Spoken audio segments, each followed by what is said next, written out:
Eu fiz um teste diferente essa semana. Eu peguei um prompt bem construído, técnico, profissional, e eu mandei duas das melhores IAs do mundo criarem um contrato empresarial para mim. Um contrato de prestação de serviço entre uma agência de marketing e um gestor de tráfego PJ. Cenário comum, real e que existe em milhares de empresas no Brasil hoje. Eu rodei o ChatGPT 5.6 e o Claude Opus 4.8. E aconteceu uma coisa que eu não esperava. O ChatGPT, ele simplesmente se recusou a gerar o contrato. Ele falou que ele não podia redigir um contrato jurídico pronto para assinatura e eu insisti 3 vezes. Nada. O chat simplesmente travou, ele não faz. O Claude gerou, de primeira, contrato completo, 20 cláusulas, tecnicamente sólido, eu diria até excelente. Aí eu parei para pensar e percebi uma diferença que sozinha já diz muita coisa que ninguém tá falando por aí. A IA não é uma coisa só. Cada modelo tem uma política própria, uma tolerância própria, um comportamento próprio, e o empresário que acha que vai resolver problema jurídico com IA não sabe que a escolha da ferramenta já muda completamente o resultado antes mesmo do prompt. O modelo que recusou o que eu pedi não é o mais responsável, é só o mais conservador. Se você abre o ChatGPT primeiro e você acha que a IA não faz contrato nenhum porque o GPT não faz. Se você abre o Claude primeiro, você acha que qualquer IA faz contrato. E o ponto aqui é que a segurança da sua empresa, ela não pode depender de qual botão que você clicou primeiro. Não pode ser assim aleatório. Isso já deveria acender uma luz vermelha em todo mundo que pensa nesse tema.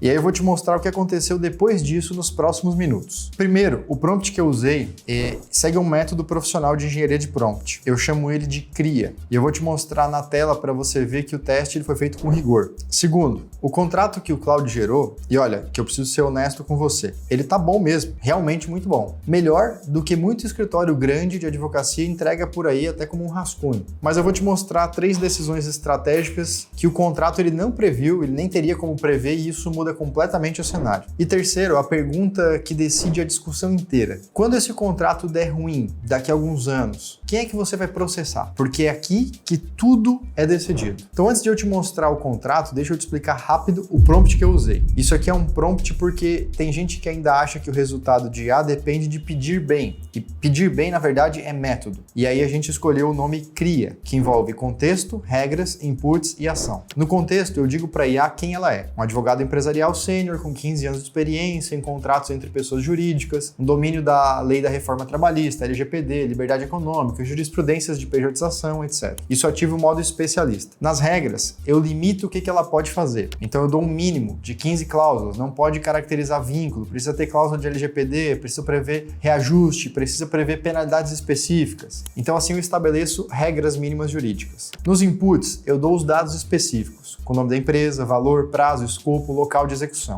E na ação eu digo exatamente o que eu quero. A estrutura, o formato, o comprimento, sem nenhum comentário fora do texto legal. Então fica muito claro que isso não é um prompt genérico. Isso é uma engenharia de prompt de nível profissional. E é justamente por isso que o que eu vou falar depois é ainda mais forte. Então agora vamos para o contrato que o Claude Opus 4.8 gerou. E eu vou fazer uma coisa que outro advogado não faria. Eu vou elogiar o contrato honestamente, porque realmente ele merece. Então assim, esse contrato aqui ele tem cláusula específica sobre a autonomia da relação, cláusula dedicada para o uso de IA, cláusula envolvendo LGPD, cláusula que rejeita expressamente a concorrência contratual sem uma contrapartida financeira, coisa que a maioria dos escritórios de advocacia ainda erra até hoje. Então esse contrato aqui, de fato, ele está muito bem escrito, eu preciso ser sincero com você. Talvez a maior parte dos escritórios de advocacia que você fosse contratar por aí não fizesse um contrato tão bom quanto esse contrato que foi gerado pelo Claude. Só que onde é que está o problema? Não é no texto, é o que o texto não pode decidir. E aí eu vou te mostrar isso em 3 pontos. O primeiro dele, a cláusula de remuneração. Aqui, ó, ela diz o seguinte: pela prestação dos serviços objeto desse contrato, a contratante pagará à contratada a remuneração de R$ 8.500 mensais. Essa remuneração será reajustada anualmente, a cada 12 meses, pelo índice que é o IPCA, e aí até então tudo bem, tecnicamente perfeito. Só que aqui tem uma decisão estratégica que ninguém tomou. Se o gestor de tráfego, por exemplo, ele for excelente, ele escalar a mídia paga em 3 vezes, ele gerar um resultado muito acima da média, o que ele ganha por isso? R$ 8.500, o mesmo valor fixo. Se ele for medíocre, fizer um trabalho horroroso, não gerar resultado nenhum, quanto é que ele ganha? R$ 8.500 também. Então um contrato bom para esse cenário, ele deveria prever uma bonificação por performance, um aumento do percentual sobre a verba de mídia gerenciada, um escalonamento por ROI atingido, alguma coisa que alinhe o incentivo entre a agência e o gestor. A IA não previu isso, porque eu não pedi. E eu não pedi porque eu, empresário, não pensei na hora de pedir. pedir. E aqui não é uma falha do prompt, é uma falha da conversa que nunca aconteceu. O advogado que atende a agência de marketing todo dia, ele sabe que esse é um ponto de atrito clássico entre a agência e o gestor de tráfego autônomo. A IA não vai saber, porque ela não vive esse mercado diariamente. Segundo ponto, e esse aqui é bem interessante, porque não é sobre uma cláusula que ficou fraca, é sobre uma cláusula que simplesmente não existe no contrato. Olha, o contrato ele é bom, como eu já disse. Ele tem cláusula de confidencialidade, cláusula de propriedade intelectual, tem cláusula de LGPD, tem cláusula de rescisão muito bem estruturada, mas ele não tem cláusula de não aliciamento. E isso aqui é uma bomba armada para a agência. Deixa eu te explicar o que é não aliciamento na prática. Você contrata um gestor de tráfego PJ. Esse gestor, para ele atender os seus clientes, ele precisa saber quem são esses clientes. Ele vai ter contato direto com a agência. Ele vai entrar em reunião de alinhamento, ele vai receber brief, ele vai ver resultado de campanha, ele vai conversar sobre estratégia com o cliente. No dia que esse contrato entre a sua agência e o gestor acabar, o que é que impede ele de mandar uma mensagem no WhatsApp direto para o cliente final da agência falando: olha, agora eu estou atendendo por fora, cobro metade do que a agência cobrava.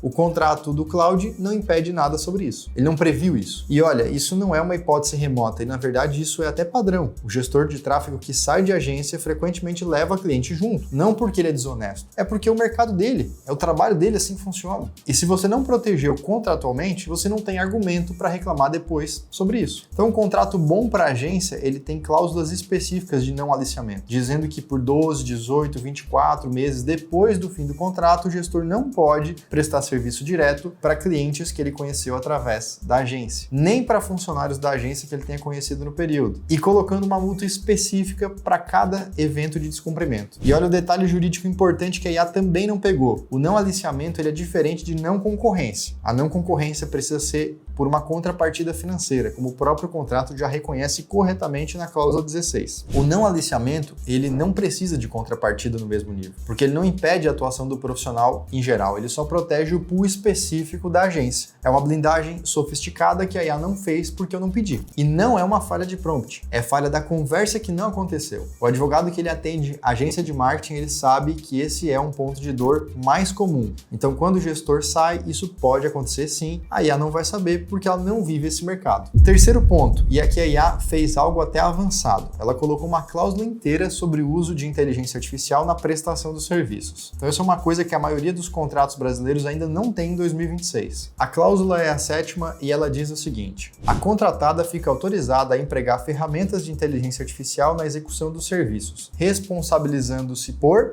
De fato, essa aqui é uma cláusula boa, ela prevê que a IA pode ser usada e que a contratada precisa revisar quais são os dados confidenciais e que eles não podem entrar em ferramenta de IA sem uma salvaguarda, sem uma garantia. Mas aqui tem um buraco estratégico que só quem atua no dia a dia consegue enxergar. O contrato ele não trata de uma pergunta prática. O gestor de tráfego ele cria um criativo usando o Midjourney, por exemplo, ou usando uma outra IA generativa. Esse criativo ele funciona muito bem. Ele roda 2 meses, ele gera conversão para esse cliente, está tudo funcionando bem. A pergunta é: o gestor pode usar esse criativo em outros clientes que ele atende? A agência que pagou pode reivindicar a exclusividade sobre esse criativo? E se o criativo foi gerado por IA, ele tem direito autoral no Brasil ou não tem? O contrato aqui, ele passa por cima dessas perguntas, não porque a IA foi ruim, porque a resposta depende de decisão estratégica do dono, que ainda não foi tomada. E se ela não está no contrato, ela pode virar briga daqui a um ano quando o gestor sair da empresa e continuar usando esse criativo que ele fez para sua agência, mas com outro cliente, talvez até com concorrente. Eu poderia continuar aqui com vários e vários pontos nesse contrato. Tem coisas no prazo de transição, no critério de bonificação por meta, no que fazer se a plataforma bloquear a conta, mas o que eu quero te mostrar é que é um argumento definitivo sobre isso. É que a conversa ela muda completamente de nível a partir de agora. Se você chegou até aqui, não deixa de se inscrever no canal, porque o que eu vou falar agora é o único argumento que decide essa discussão para sempre. E é o que separa quem está vendendo a advocacia moderna de quem está vendendo medo. Então presta muita atenção. Vamos supor que você fez tudo certo. Rodou o prompt cria, o Cloud gerou o contrato, você ajustou os 3 pontos que eu falei e mais alguns, assinou, contratou o gestor de tráfego, trabalhou 2 anos junto com ele. Daqui a 2 anos, alguma coisa que ninguém previu gera um passivo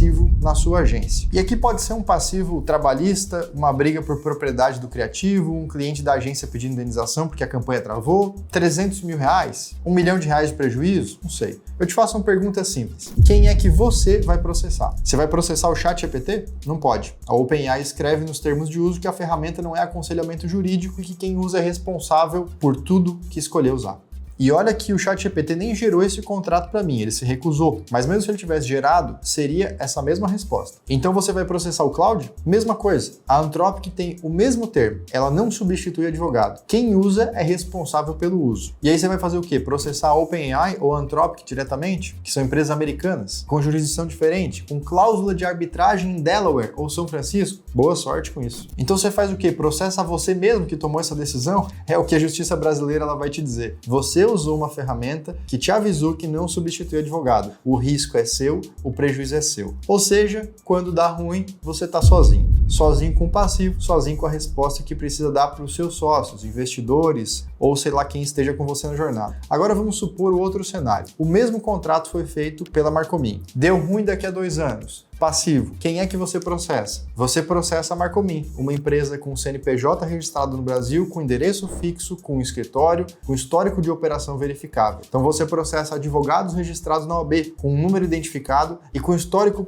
profissional pesquisável, com responsabilidade civil profissional que a OAB exige. E se esse escritório não bancar, você aciona o seguro de responsabilidade civil que esse escritório tem. Então, o escritório sério tem seguro justamente para isso. Você tem um contrato de prestação de serviço com a Marcomin, que define claramente que é responsabilidade da Marcomin a entrega dessa estratégia e as consequências jurídicas sobre isso. E eu vou além. Aqui a gente é uma empresa estruturada, não é um advogado autônomo. Então, a gente tem processo interno, tem processo de revisão de camadas, tem chanceler auditando a produção jurídica, tem controladora garantindo a entrega, tem tecnologia própria que a gente mesmo construiu para prevenir esses erros antes que eles acontecessem. E isso significa 2 coisas. Primeiro, o contrato tem uma chance muito menor de dar problema, porque passou por várias camadas antes de sair. Os 3 pontos que eu apresentei aqui na revisão do contrato de teste, eles teriam sido conversados com o cliente antes, ajustados antes de passar para assinatura. Não porque a IA seria melhor, mas é porque a conversa de fato aconteceu. E o segundo, se por acaso ainda assim algum problema aparecer no futuro, você tem uma estrutura empresarial para responder e corrigir isso rápido. Não é um advogado sumindo no WhatsApp, não. É uma empresa com CNPJ, com seguro, respondendo por isso. Então isso não é diferença de qualidade técnica no texto ou no contrato. É diferença de quem está no jogo com você quando o buraco abre. E aqui é onde a discussão inteira sobre IA e sobre advogado muda. Todo mundo está preso na mesma pergunta errada. Quem faz o texto melhor? Eu já provei nesse vídeo que uma IA faz um texto muito bom. Ela vai trazer um texto ainda melhor daqui a alguns anos. E essa não é a pergunta certa. O advogado bom de hoje, ele também usa IA. Então não faz o menor sentido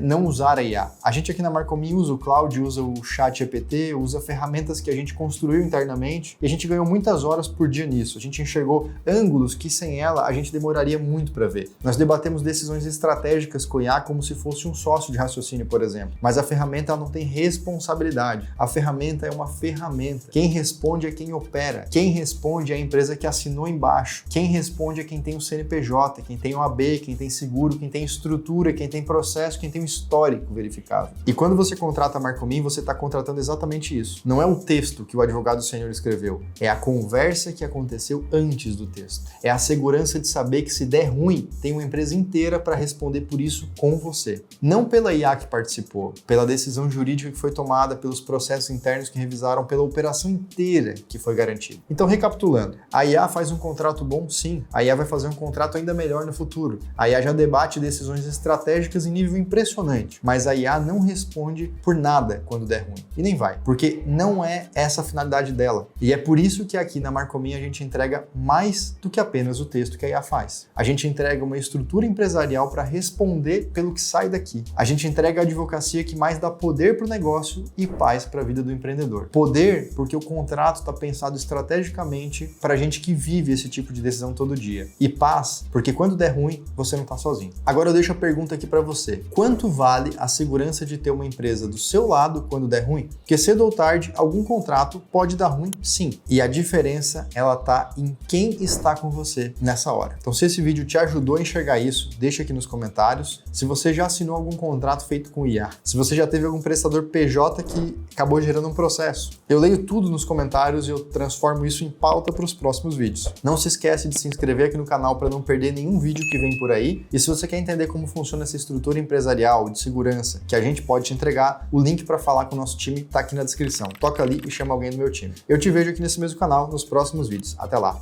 Tchau.